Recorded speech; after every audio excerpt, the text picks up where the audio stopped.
Selamat pagi Bapak Ibu yang terkasih di dalam Tuhan Yesus Kristus. Shalom. Pada hari ini saya percaya kita mempersiapkan hati, pikiran, tubuh, serta jiwa untuk mendengarkan renungan akan firman Tuhan. Mari kita sama-sama berdoa. Bapa kami yang di surga, pada pagi hari ini kami mengucap syukur karena Engkau memberikan kami kesehatan yang luar biasa. Saat ini kami siap untuk mendengarkan renungan firman-Mu. Dalam nama Yesus, haleluya, amin. Pada pagi hari ini kita akan mendengarkan renungan firman Tuhan dan diberi judul Dengar Dulu Baru Ngomong. Di dalam Lukas 11 ayatnya yang ke-28 dikatakan, tetapi ia berkata, yang berbahagia ialah mereka yang mendengarkan firman Tuhan dan yang memeliharanya. Amin. Berbahagialah kita yang sering membaca firman Tuhan, mendengarkan firman Tuhan, karena kebiasaan ini sangat berarti bila kita menghadapi sesuatu atau memutuskan sesuatu. Misalnya pembagian hak waris. Keinginan ahli waris yang satu dengan yang lain itu berbeda. Batas ataupun titik patok letaknya pun masih diayali. Apa yang harus kita lakukan untuk menyelesaikan semuanya ini? Yaitu kita harus duduk bersama.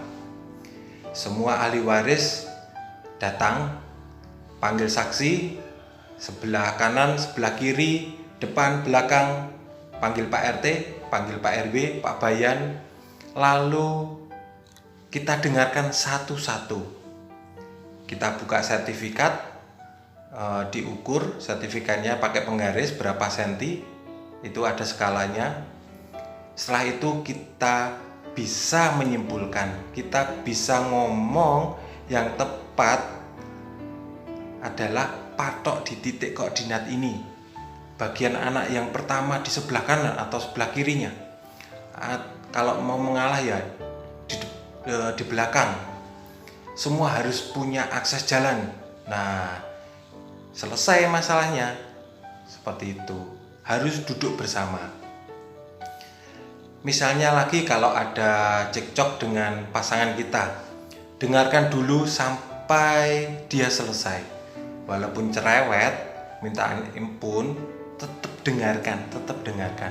Walaupun hati panas, pikiran panas, tapi kita harus adem, kita harus tahan, kita harus dengarkan.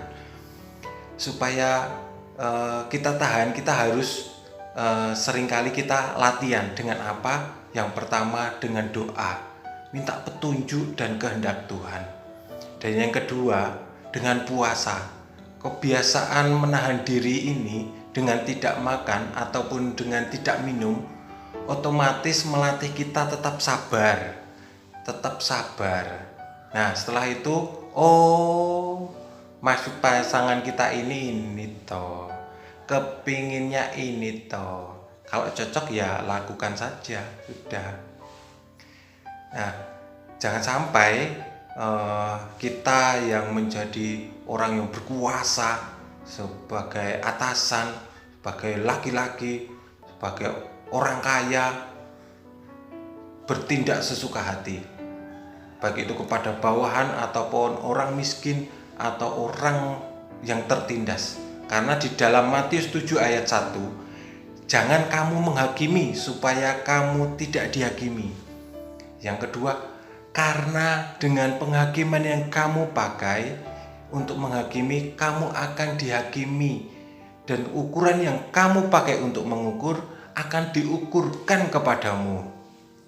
Bahkan di dalam Markus 4 ayatnya yang ke-24, camkanlah apa yang kamu dengar, ukuran yang kamu pakai untuk mengukur akan diukurkan kepadamu, dan di samping itu akan ditambahkan lagi kepadamu.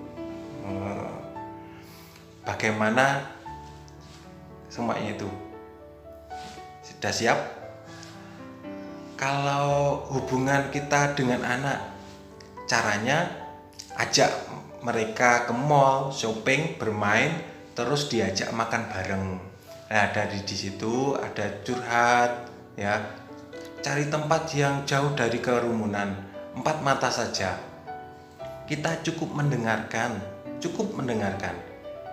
Kalau bisa kita hindari untuk memberi tanggapan atau solusi, apalagi kita yang banyak ngomongnya. Cukup dengarkan. Nah, kita sebagai anak-anak Tuhan itu harus ingat bahwa kita itu memiliki buah roh yang harus kita lakukan di dalam kehidupan sehari-hari. Kalau kita mau ngomong itu ya ingat apa? Buah roh.